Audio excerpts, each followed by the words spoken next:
kọ́lọ́run ó ṣe gbogbo wa lólóore. Oríyọmí Hamzat ọmọ wọn nílẹ̀ Ìbàdàn, ọ̀kan pàtàkì nínú àwa tí à ń gbóhùnsáfẹ́fẹ́, ògbóǹtarìgì nínú àwọn pèdèpèdè, ògúnnágbòǹgbò tí dátọ́ lẹ́nu ọ̀gbìn, ẹni tọ́lọ́run ọba mi ti gbé kọ́ọ̀lù ẹ̀ tí ọ̀pọ̀ nínú àwa tó kú ọmọ ọbẹ̀ lọ́n pé kọ́lọ́run ó jọ kó gbé kọ́ọ̀lù tàwa náà. Irọ́ ò da, ẹni tí ń pa ò lálàáfíà. Whatever Oríyọmí Hamzat tó bá wá achieve lónìí, ó ṣiṣẹ́ débẹ̀ ni o. Èmi Àkàndá ọ̀rọ̀ Awíkonko fi gbogbo ẹnu sọ wípé Oríyọmí ṣe iṣẹ́ débẹ̀ ni. Ó náà lọ̀rọ̀ Òjó Aburúmọ́kù tí wọ́n ń pọ́n lépè ní funny thinker ni ọ̀rọ̀ rẹ̀ ṣe ń jẹ́ kàyéfì fèmí. Torí wípé oníkálukú ẹ̀dá ni yóò mú poro tó fẹ́ tọ̀ láyé. Abániwáṣẹ́ ni kò sẹ́ni tí bá ní ṣiṣẹ́. Màá sọ̀rọ̀ díẹ̀ tàbí kí n sọ pé mo fẹ́ sọ̀rọ̀ púpọ̀ lórí Oríyọmí Hamzat àti funny thinker. Ẹ wá rí ìdí pọ̀ tí ó mú mi sọ̀rọ̀. Bá a gúnyánú ewé bá a ṣe bẹ̀ẹ́nú èpo ẹ̀pà, ẹni tí ó yóò ẹni tí ò ní jẹ ò ní padà jẹ náà. Ní tí mo gbìyànjú àti sọ́ńbẹ̀ ò ní wípé kò sí bí ẹ̀dá ṣe máa ṣe tó, orí ó mì lọ́rùn dandan ni. Kennedy, kò sẹ́ni tó lè tẹ́ ayé lọ́rùn lánìí tán kan kì í sì ní wo ẹ̀sìn. What is your purpose in life? Kí ni purpose ẹ nínú ayé tó wà yìí tàbí tó wá yìí? Kí ni tá a rán ọ wálé ayé wá ṣe? Kí ni tí wọ́n gangan mọ̀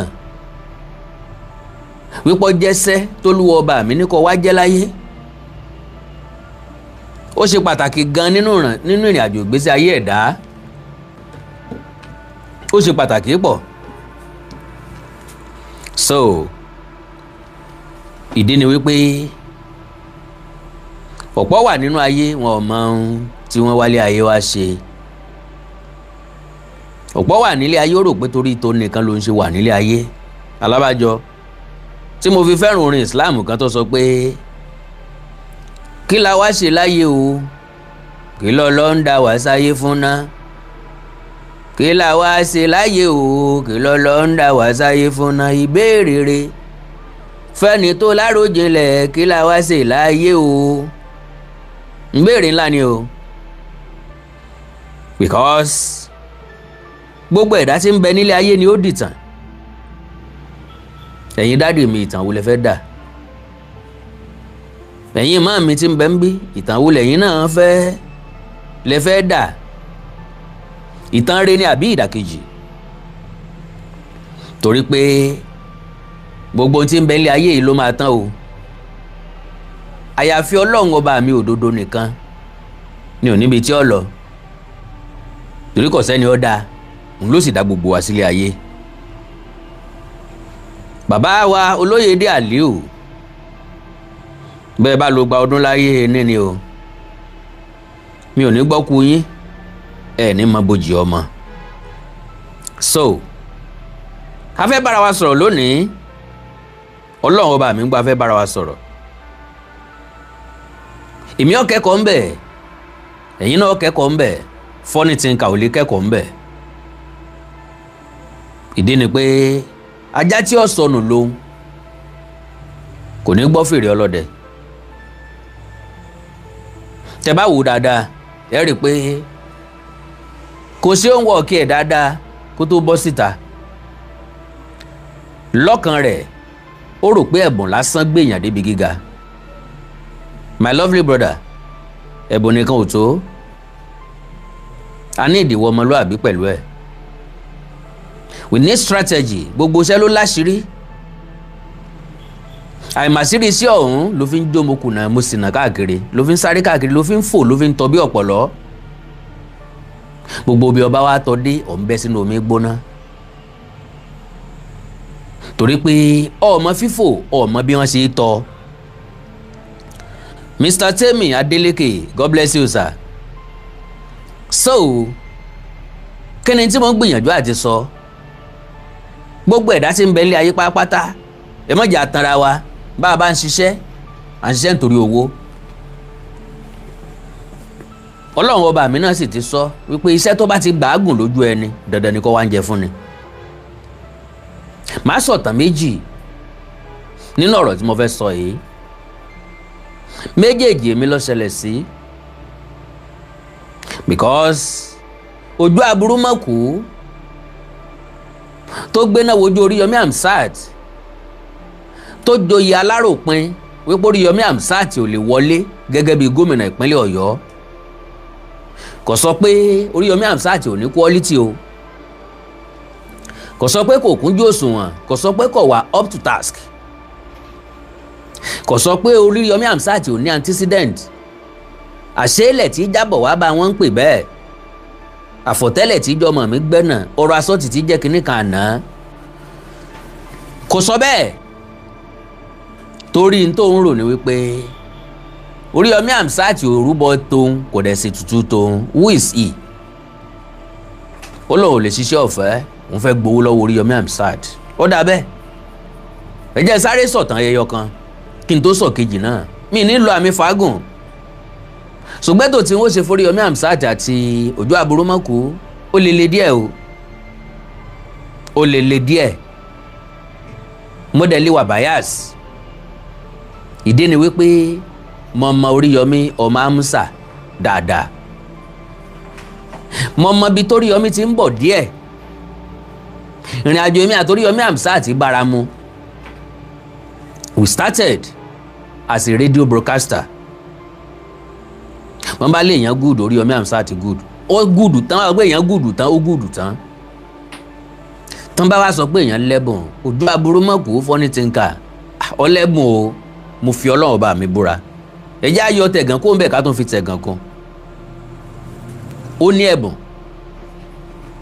Kí wá ló dé tí ẹ̀bùn yìí ò fi dowó? Torí pé àfojúsùn rẹ̀ owó nìkan ló bá wá. Ní ọdún 2016 ọmọdékùnrin kan wá bá mi lórí rédíò. Nígbà náà màmá wa ṣe program láti Sango Ọ̀tà nílé Ifẹ̀. Mo ti ṣe rí 2007, 2008, 2009, 2009. So mo dẹ̀ tún wá wò pé wọn ò lé mi fẹ̀ náà o. Ngbà táwọn pìrìsẹ́ńtà ẹgbẹ́ mi tí wọ́n isolate mi l'Ogun State tán isolate mi Lagos State wọ́n jẹ́ rí program sí lọ́nà méjèèjì. Àwọn tó ń sponsor program wọn sponsor program mọ́. Mo ra airtime mo jẹ gbèsè. So wọ́n tún wá mú mi ṣeré l'Abẹ́òkúta. I was like kí ni sàwọn èèyàn iná. Mo wá rántí ilé n tó sọ mí dèrò lé nìyẹn. Mo wá rántí ilé ń pé bí òde bá lé ọmọ ilé ni máa ń lé mọ́ padà sí. After all ń ọ̀bá lé jẹ́ tẹ́lẹ̀. Mo ní ẹni tán pè ní antecedent. Mo ní tí mo lè dé bá ń lé. Mọ́dẹ̀délé mo kọ proposal sí rédíò 5. Rédíò 4 fún mi ní 1 hour láì sanwó kankan. Wíwá abẹ́fẹ́ wọ́n mọ̀ mí sí. Ó kọ ọ̀jẹ̀gbọ́n mi láwí kóńkó. Abẹ́fẹ́ ọ̀jẹ̀ bẹ́ẹ̀. Ẹ wá wò ó. Kó tó di pé rédíò 4 fún mi ní program. I always love foundation. Àwọn friend mi méjì náà ṣokùnfà mi. Rédíò kan wà mí ní dárúkọ. Mo mẹ́ni tó dálẹ̀. Do you know?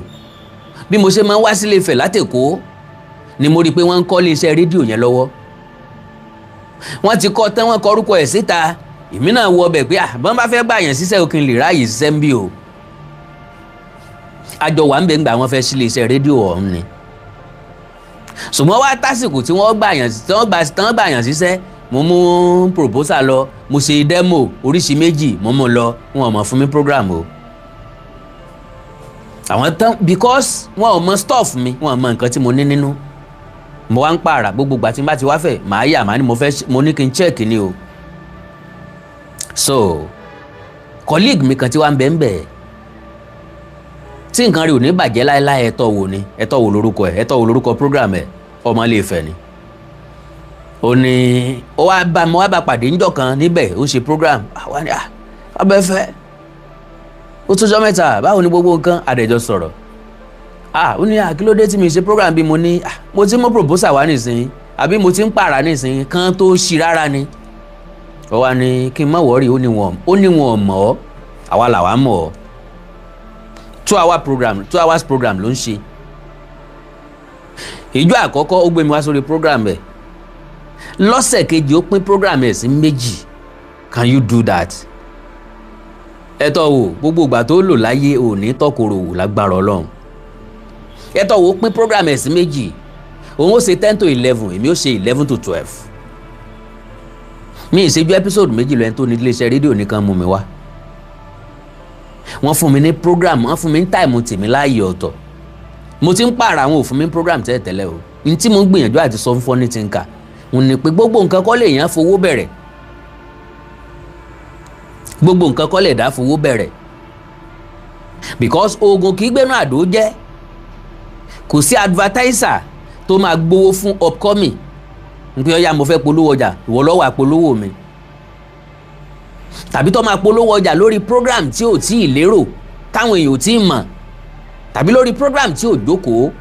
Àwọn advertiser wọ́n wo gbogbo program káàkiri wọ́n wo different content. Èwo ni advert àwọn lè jókòó sórí ẹ̀. Èwo ló lè ní pàtì nínú ìgbésí ayé àwọn. Èwo ló ní advert àwọn lè reflect níbẹ̀ èwo níṣẹ́ òun gangan lè reflect nínú advert àwọn. It is not about ká máa búyàn. N ṣe pé ká kàn máa attack àwọn èèyàn nìkan. There is something we call advert friendly content. Advert friendly content. Are you making sense? Sáwọn tó fẹ́ polówó gangan ṣé wọ́n lè jókòó ti program ẹ káwọn gangan gbọ́ kí wọ́n kẹ́kọ̀ọ́ ńbẹ̀. Àwọn advertiser ò foolish. Àwọn tí ò mọ̀ nípa advert nínú wọn wọ́n á gba expert. Àwa náà fẹ́ polówó lórí social media ẹ bá wa few àwọn program tó wà lórí social media tá a lè polówó ńbẹ̀. So now ìkejì nífẹ̀ẹ́ náà ni lẹ́yìn tí mo gbà yẹn friend mi kan náà wà ní rédíò kan. God bless you Mr. O Olúfúnṣọ́, God bless you sir.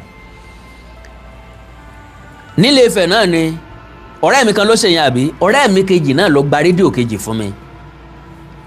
Nígbà tí mo dé rédíò yẹn wọ́n ní kò sí time mọ́ àfi 10:30 to 11 lálẹ́.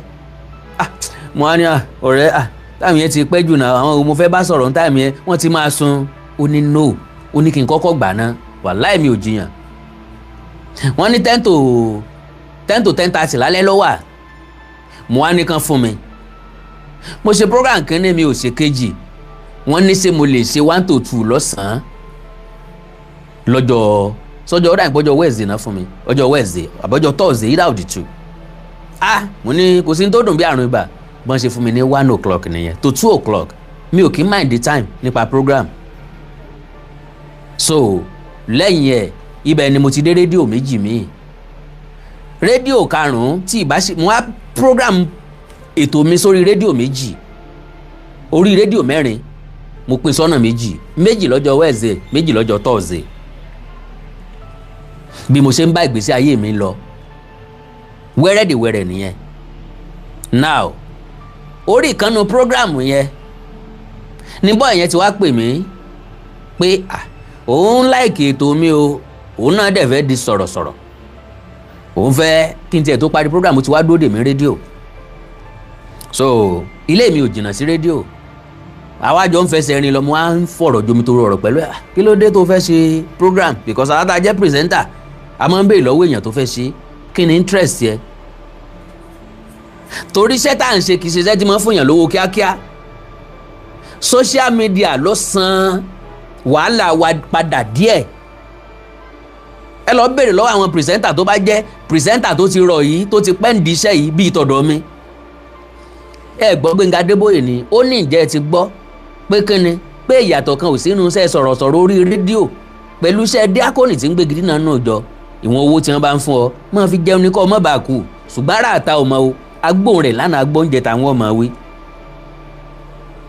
Ìjọ́rìtì àwa pìrìsẹ́ńtà agun yéye nú ọ̀kadà kì í ṣe páǹfọ̀ ọ̀kadà iṣẹ́ o a sì láwọn tí ń fi iṣẹ́ láàrin wa ọ̀kadà la máa gun lọ sí rédíò. Àwọ̀ mọ́tò èrò mi ò lójú tì ń gbà náà o. Mo ní téèpù kékeré kan tí mo fi máa ń rìkọ́ọ̀dù program mi ní rédíò gbogbo almost every program mi mo ti máa ra késẹ̀tì láyé késẹ̀tì ní kì í sáyé CD àwọn eléyìí báyé ń gbà tó dùn náà orí ayé social media lédè kí CD ó tó dé la ti ń sọ̀rọ̀ lórí rédíò. ń gbé téèpù lọ máa ra páàkì késẹ̀tì tuntun tí n bá ti fẹ́ bẹ̀rẹ̀ program ń fi kan sí ń tẹ rìkọ́ọ̀dù àti play tán bá ti ń sáì mi wọlé ètò tí ọpọ́n sún kan báyìí òun náà ni jẹ́ngbé tí ọ̀rọ̀ lórí àmì tìtì pẹ̀lú Adéoyè Àbẹ̀fẹ́ alábẹ̀fẹ́ Adéolóyè láyé rẹ̀ tí. mo ti bọ́ sórí program mo ti tẹ rìkọ́ọ̀dù n bá ti ń parí program ní màá gbọ́ lọ ìbáàjẹ́nu mọ́tò ń gbé nǹkan mi sétí ni ẹni tí bá ń bínú kó máa bínú sí kó máa bínú fún rẹ̀ kí ni mo fẹ́ mú jáde ńbẹ̀ wọ́n á béèrè lọ́wọ́ ọmọ yẹn pé kí ló rí ìdí iṣẹ́ sọ̀rọ̀sọ̀rọ̀ wá ní number 1 dádì òun ti kú mọ́mì ò dẹ̀ ní capacity láti tọ́ iléèwé wo lọ wà ó ní OAU mo wá ní wrong choice lélẹ́yìí o because iṣẹ́ tó ń wò yìí kì í ṣe iṣẹ́ téèyàn máa ń ní calculation fún kì í ṣe iṣẹ́ téèyàn lè sáré dolówó dọlọ́rọ̀ ń bẹ̀ kì í ṣe iṣẹ́ téèyàn máa ń calculate pé iye báyìí ni wọ́n pa lóṣù iye báyìí ni wọ́n ní rárá o so o ò ní lè kọ́ṣẹ́ lọ́dọ̀ tèmi o because èmi tó ń wò èmi ò ní aggressiveness owó mo nígbàgbọ́ nínú àtẹ́lẹwọ́ mi mo dẹ̀ mọ̀ pé whatever tí n bá fẹ́ gain ní life dandan ni kí n ṣiṣẹ́ débẹ̀ it can never be on a platter of gold. So mo ní kó má bínú oríṣiríṣi àwọn èèyàn náà ń ṣètò kó try láti listen sí program àwọn èèyàn mi yóò rí ẹni tí ó lè ṣiṣẹ́ pẹ̀lú ẹ̀. lọ́mọ yẹn bá lọ́dọ̀ mi lòun ti fẹ́ kọ́ṣẹ́ ó sì wà lọ́dọ̀ mi dìsín o ó sì ń bá mi ṣe dìsín o ó wá lọ́dọ̀ mi gangan lòun ti fẹ́ kọ́ṣẹ́ mo wá ní wàá change ideology ẹ wàá change mentality ẹ wàá calm down pátápátá kò ní sí aggressiveness gbé ohun tí mo fẹ́ fi gbọ́ bùkátà ara mi no o kó o tó lè fi iṣẹ́ kan gbọ́ bùkátà rẹ̀ ó kọ́kọ́ ṣe lọ́fẹ̀ẹ́ ó kọ́kọ́ dánra wò dáadáa ń bẹ̀. gbogbo wa la ti ṣerú ẹ̀ sẹ́yìn gbogbo àwa tá a jẹ́ pìrìsẹ́ńtà kò sẹ́ni tó máa sọ pé ìjọ́ tó ń dórí rédíò ni advert dẹ̀ bẹ̀rẹ̀ sí pọ̀ lówó dẹ̀ bẹ̀rẹ̀ sí ya wọlé including our boss tó jẹ́ Gbénga Adébóyè kọ́ lọ́wọ́ dẹ̀lẹ̀ fẹ́yàn rẹ̀. ewì 5 minutes ní Gbénga Adébóyè fi wọ rédíò Lagos kí n gbé ọ̀rọ̀ àbí ọ̀rọ̀ kàbìtì ewì 5 minutes recording lolúgbénga Adébóyè Àbẹ̀fẹ́ jẹ́ngbé tí èlé ọkọ̀ Láwùmí ọkọ̀ Ọmọlára ló fi bẹ̀rẹ̀ ńgbà tí wọ́n rí ti ń bẹ́nu ọpọlọ ẹ̀ná tó fún láàyè. So number 1 mo change mentality ọmọ yẹn ọ̀rẹ́ ọkàn ẹ̀ sílẹ̀ pàápàá ọ̀rọ̀ mi wá dàbí ọ̀rọ̀ Jésù kí ni wọ́n ṣe wọ́n pẹ́já gbé àkété rẹ̀ lẹ̀ kó sì wọ́n tẹ̀lé mi. So now back to ọ̀rọ̀ Oríyọmí Hamzat àti Funny Thinker. Oríyọmí Hamzat ti pay dues ẹ̀ àsìkò èrè lọ́wà lábẹ́ tó dùn mọ́ àtẹ̀ntí ò dùn mẹ́ tó fẹ́ràn rẹ̀ àtẹ̀ntí ò fẹ́ràn rẹ̀ àsìkò tiẹ̀ lọ́wà and I love him so much why torí ìdí tó pọ̀. àwọn tó mọ̀ pé mo ti ṣe program lórí Àgídìgbò FM rí ọjọ́ mo débẹ̀ náà fún mi program Oríyọmí ò sọ pé kí n lọ mú demo wá tàbí proposal kankan ó kàn ní wọ́n ti sọ pé mo débí onímọ̀ rí time oníkàkà kí n má rí time ó lóun ó fún mi kan nu time program o mo bẹ̀rẹ̀ program ó tún ní tí ò bá tó ti má fẹ́ time sí kí n sọ fóun o èmi ni mo ní kò convenient fún mi láti máa wá sí Ìbàdàn lọ́sọ̀ọ̀sẹ̀ láti Ilé Ifẹ̀ pé kì í so orúkọ ni mò ń wá káàkiri mọ́ ìwọ̀nba orúkọ tèmi náà ní mo fẹ́ fi jẹun more than 22 years in broadcasting ó ti tó mo ti ṣiṣẹ́ eléyìí tèmi náà bá ṣe wọn ṣe kí n máa rówó gàrí àtowó panla tí ń fi tẹ̀bà tí ń fi ra panla sórí ẹ̀. So àkọ́kọ́ nìyẹn ẹlẹ́ẹ̀kejì ni wípé nígbà tí ojú ogun le Oríyọmí ọmọ Àmúsà dúró láyé gómìnà kan àná. Púpọ̀ nínú wa mọ̀ tó ju Oríyọmí Àmúsà ti rí ọ̀dà lárìn kiri. Ọlọ́run ló mọ bí ṣe é ṣètò ẹ̀ ló fi dèrò lé padà. So whatever tó bá gèèní lónìí kò fi towó síwájú. Ìyàtọ̀ yẹ ká jẹ́ ǹdí sẹ́tà ń ṣe yìí á ti jẹ́. Èmi Àkàndọ̀rọ̀ Awikonko ti ta sí àánú ilé mi láti sanwó program lórí rédíò rí. Mo ti l'accident lọ́nà rédíò rí. Mo ti wá látèkó sílé Ifẹ̀ tó jẹ́ pójò pa mí défẹ̀ ni. Tí mo dé rédíò tán ní kò sí ná. Wọ́n láwọn tí ń bọ̀ nípo látara àwọn òdẹ̀lé bọ̀ nípo mọ́. So dẹ̀yìn táìmù program mi kan tó tàn jẹ́ ẹ̀nì padà wọ́n ti schedule ẹ̀. Kò ságbára tí mo fẹ́ ṣàkóso nǹkan tí mo fẹ́ ṣe. Mo ń láti padà sékòó bẹ́ẹ̀ lọ́wọ́ bẹ́ẹ̀. Ẹ̀yin náà wo wàhálà yẹn. All the way from Sango Ọ̀tà down to Ilé Ifẹ̀. Mo dé Ilé Ifẹ̀ wọ́n ní mi lè ṣe program. Ẹni tó jẹ́ producer program ni ẹ bá dẹ̀ help mi ẹ bá dẹ̀ pè mí náà o. Fóònù ti wà láyé ìgbà wọn. Ẹ bá dẹ̀ pè mí sódà kí n má wulẹ̀ dààmú wa pé ok o bẹ́ẹ̀ báyìí lẹ ṣe ń yọ epo lò báyìí dísù lò báyìí o mi ní wà. Ta ni mo fẹ́ mú sí i. Now funny thing ká wá jáde Olóríyọmí Hamzat ò lè di governor. Mo fọlọ́run búra kìí ṣe torí pé kóríyọmí Hamzat ò lè di governor ni mo ṣe like ẹ̀. Torí pé ó ní courage láti jáde. Torí pé ó impress many of us. Torí pé ó challenge many of us. Torí pé ó fún many of us ní liver wípé we can become anything in life. Iṣẹ́ tá à ń ṣe ò matter. Courage yẹ kó contest kó wọlé it will be our happiness. Kó wá contest kó tún má wọlé kó má wọlé àwa yóò tún congratulate ẹ. At least pọ́ láyà láti jáde láti díje dupò gómìnà ó take nǹkan tó pọ̀. Ńgbà t'Oríyọmí ti wá ń gbàpò tí tó ti show interest ni mo ti máa ń sọ wípé Oríyọmí Hamzat is somebody like me tí ò lè náwó tó bá fẹ́ dupò òṣèlú. Ó èmi ò lè ṣe politics ní tèmi o. I don't have interest and I will never have interest in it. Why? Torí mi ì lówó tí mo fẹ́ ná. Owó oúnjẹ lèmi ń rí. Asin kí n lè sanwó iléèwé àwọn ọmọ mi kí n má jẹ́ bàbá yẹ́wúgẹ́ bàbá lásán. Eléyìí ò lè mi rí mi ò rówó tí mo lè fẹ́ nìkan tẹ́ máa sọ pé kinní kan leader àwọn youth leader kan rèé o ìyá gbọ́dọ̀ rúbọ wọn o àwọn party chairman kan lélẹ̀ o God forbid bad thing kì í ṣe owó tí mò ń tẹ̀lé jọ ní sílẹ̀ kan sílẹ̀ méjì ní màá lọ kó fẹ́ nìkan. So irú èèyàn bẹ́ẹ̀ Oríyọmí Hamzat Oríyọmí ò lè náwó tó bá fẹ́ díje. Why? Torí kò rówó bìrìbìrì. Kò sí money laundering kò sí politics tẹ́lẹ̀ kì í ṣe pọ́n kówó kan sí lọ́wọ́ rẹpẹtẹ. Iṣẹ́ tí ń ṣe níṣẹ́ táwọn èèyàn jẹ́ ń bẹ̀ tí ó san sálárì fáwọn èèyàn táwọn náà rí nǹkan mú lọ lé fún mọ̀lẹ́bí wọn. So ojú aburú mọ̀kú wá lóhùn pé Oríyọmí Hamzat ti pé òun pé iṣẹ́ ló délẹ̀ ọmọ aláṣẹ jẹ àwọn o kí àwọn kó jẹ́ káwọn ọjọ́ ṣe káwọn ọjọ́ dẹnubó kínní yìí ẹni ọba sínwín bí òkú ìyá ẹni bàbá ya wèrè bí òkú bá bẹ́ẹ̀ kò tí ì pọ̀ lápọ̀jù.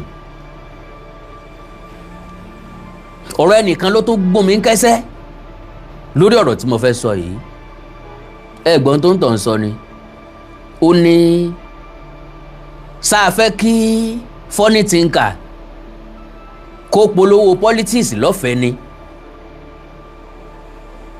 Mo á fẹ́ sọ fónítọ̀ ń pé bí ó bá sí nǹkan kan kò lè sí nǹkan kan bí èmi Àkàndọ̀rọ̀ Awikonko ò bá pay sacrifice ẹ̀ ní mọ̀ mí. And that was 2013. Iṣẹ́ tí mo ṣe fún ewì tí mo kọ́kọ́ ṣe jáde olóṣèlú ni wọn ò rán mi kò sẹ́ni tó bẹ̀ mí wọn kàn déédéé rò fúnra lára mi Sango Ọ̀tà náà ni mo dẹ̀ bẹ̀rẹ̀ sí compose pé lọ́sùn ìpínlẹ̀ mi ni ìtẹ́gbẹ́ báyìí ṣe no èèyàn báyìí ló wà interest ni mo ní interest nínú ẹ̀ that was Ọ̀túnba Iyọlá Omiṣore kọ̀mọ̀ mi rí kọ̀mọ̀ ẹyẹ tó sun mí o mo rí ẹyọ kan tó ṣe tí mo fi pick interest nínú ẹ̀ solar street light tó ṣe ìkan wá bọ́ síbi tí mọ́mì mi ti máa ń dín àkàrà lálẹ́ so ó jàǹfààní fún mọ́mì mi solar street light tó ṣe ẹyọ kan bọ́ síbi tí mọ́ mi ìyá àkàndọ̀rọ̀ Awíkonko tí wọ́n ti máa ń dáná àkàrà lálẹ́ tí wọ́n tà mo wá wálé láti kó mo wá rí solar lélẹ́yìí ta ló ṣe wọ́n ní Omiṣore ní Omiṣore ló ṣe léyìí bí mo ṣe pick interest ní nínú ẹ̀ pé ó ń díje fún gómìnà rẹ́kọ̀dù tí mo ṣe tí n bá jáde pẹ̀lú ẹ̀ nígbà náà lọ́hùn Arẹ́gbẹ́ṣọlá sọ pé kí wọ́n pín mi kélekèle ni ìjọba Arẹ́gbẹ́ ní Ọ̀ṣun ó ti sú wa o ẹ jọ̀wọ́ ẹ bá mi kó gbàlẹ́ wọn ká fi gbá wọn lọ ìjọba Arẹ́gbẹ́ ní Ọ̀ṣun ó ti sú wa o ẹ jọ̀wọ́ ẹ bá mi kó gbàlẹ́ wọn ká fi gbá wọn lọ iná ò sí omi ò yọ ó ti sú wa o ìjọba tí ó ṣe nǹkan kan jẹ́ ká gbà wọn dà sómi ìjọba Arẹ́gbẹ́ ní Ọ̀ṣun ó ti sú wa o ẹ jọ̀wọ́ ẹ bá mi kó gbàlẹ́ wọn ká fi gbá wọn lọ kí ló mú tàn wá náà ẹnu dídùn ló fi tàn wá yé kí ló wá lò fún wa jìbìtì ló mọ̀ ló wọlé jìbìtì òṣèlú ká gbẹ́bí fáláre ká fowó rà níyàn ká kó lùdìbò wá láti Èkó jìbìtì ló mọ̀ ló wọlé ìjọba Arẹ́gbẹ́ ní Ọ̀ṣun ó ti sú wa o ẹ dákun ẹ bá mi kó ìgbálẹ̀ wọn ká fi gbá wọn dà sómi ìjọba Arẹ́gbẹ́ ní Ọ̀ṣun ó ti sú wa o ẹ jọ̀wọ́ ẹ bá mi kó gbàlẹ̀ wọn ká fi gbá wọn lọ ó yá bòròrò ọ̀tá ajé Arẹ́gbẹ́ṣọlá sotún ti dé kí ló ń wá ó tún fẹ́ ṣe gómìnà lẹ́ẹ̀kan sí ni èyí tẹ kú bá wa alákọ̀ọ́rí kìlárí mú olójú òun jọ ọmọ kínní kan yá kẹrù ẹ nígbà náà mo mú wá fáwọn ìsọ̀ǹgbẹ Omiṣore àwọn tó súnmọ́ Omiṣore wọ́n mú mi débẹ̀ n ò ráàyè Omiṣore mọ̀rẹ́ nìkan sọ pé òun lẹ̀gbọ́n Omiṣore òun fún wọn èèlò ni wọ́n gbà no wọ́n ti ẹ̀ sọ pé èèlò ni wọ́n gbà mo ní kán print ẹ̀ sí CD kán máa fọ́n lọ́jọ́ ìdìbò kán máa fi polówó káàkiri nǹkan kan kí n kàn gbọ́ fọ́ìsì mi lásán lo and behold ẹni yẹn ní òun ò mú mi rí Omiṣore ṣùgbọ́n àtẹ̀kọ́ ni mo ti mú wá ó fún mi 200,000 naira lọ́dún náà lọ́hùn that was 2013 àwọn Omiṣore tí mo ṣe fún ìjọ tí wọn ò mú mi dọ́dọ̀ ẹ̀ lẹ́yìn handshake ojú kámẹ́rà ni mo ti ń sọ yìí handshake ní Iyọlá Omiṣore fún mi ìbọ̀wọ́ lásán ọkàn bọ̀ mí lọ́wọ́ ẹgúsẹ́ o ọ̀tán náà nu mo rolówó náà nu ṣíṣí ò ti dé ẹ̀yọ lẹ́yìn ìgbà náà èmi náà sì lọ bẹ̀ mọ́ lẹ́yìn ìgbà náà ṣùgbọ́n lo and behold iṣẹ́ yẹn ló polongo mi because ìkànnú àwọn tí wọ́n rí lẹ́ni yẹn play ẹ̀ ẹni yẹn náà wá ń díje fún sẹ́nétọ̀ nípínlẹ̀ Ọ̀yọ́ onítọ̀ ló gbọ́ bùkátà ilé ayé mi for a whole year òun kọ́ ni mo ṣiṣẹ́ fún o kò sóko rẹ̀ ń bẹ̀ o ọ̀tọ̀ lẹ́ni tí mo ṣe fún àwọn tí mo ṣe fún ọmọ yẹ because wọn ò pè mí èmi mo mú lọ èmi tí mo sì mú lọ náà tèmi yé mi àgbẹ̀ tó finú oko oṣù rẹ̀ gbìn ká mo rí i pé oògùn kì í gbénú àdó jẹ́ o lè sọ̀rọ̀ pẹ̀lẹ́nu kó wá sọ pé excuse mo dẹ̀ lè ṣe kinní kan o no do it let them see it mo fẹ́ mọ capacity funny thinker tó fi lérò pé tóun ò bá campaign foríyọmí Hamzat ló lè má jẹ́ kóríyọmí ó wọlé tàbí ẹni tó bá gbowó fóun tó ń bá campaign fún ló máa wọlé my lovely brother we have no capacity on anybody tá a bá sọ pé ẹ dìbò fún lágbájá táwọn èèyàn bá dìbò fún wọn ní tírẹ̀ láti dìbò fún ni o not because of any one of us ẹ̀já gbé sánlẹ̀ ẹ̀já káyé kápárù you have no more than one vote àwọn tó bá tún lè kànfàsì nínú ilé rẹ ni do you know a tún lè rí nínú ilé yín tí ó sọ pé òun ò lọ síbi tí wọ́n ń lọ pé ìwọ lọ́mọ tó pé ọtọ́ gbà ń bẹ́ o òun ò ní interest síbẹ̀ o ibi tó ń fẹ́ lọ lélẹ̀ 100% reality so mo wá rí Oríyọmí is collecting contract ẹnìkan sọ̀rọ̀ kan bẹ́ẹ̀ yẹn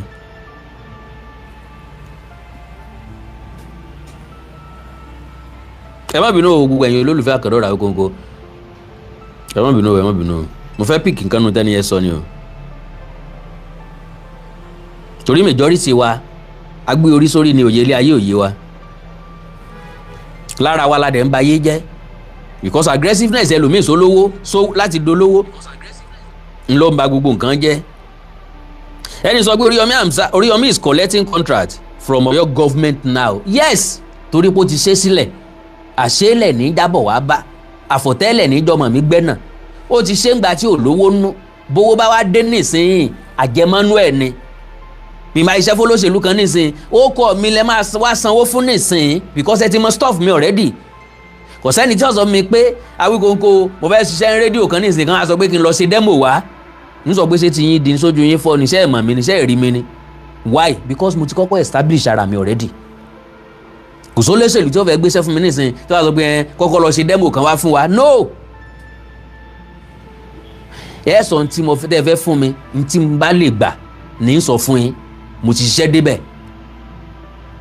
funny thinker ò tí ì ṣiṣẹ́ débi kankan ó ẹsẹ̀ bẹ̀rẹ̀ ni dídé tó dé náà ló fẹ́ sáré ga ju gbogbo àwọn tó bá ń wájú lọ kò sẹ́ni tí ò tí ì kọlù Oríyọmí Hamzat gbẹ lẹ́yìn ó fẹ́ yín gé jẹ́ last person tí mo rò pé ẹ kọ́ sọ̀rọ̀ against Oríyọmí Hamzat funny thinker ni o Kennedy ó jẹpo ọjà tó Oríyọmí Hamzat Oríyọmí ti fún ọ lówó kó o fi gbalé 300,000 naira you shouted by yourself mo ní fídíò ẹ̀ ń bí gbogbo ẹ̀ ni mo máa lò aládùn wà ní sitting room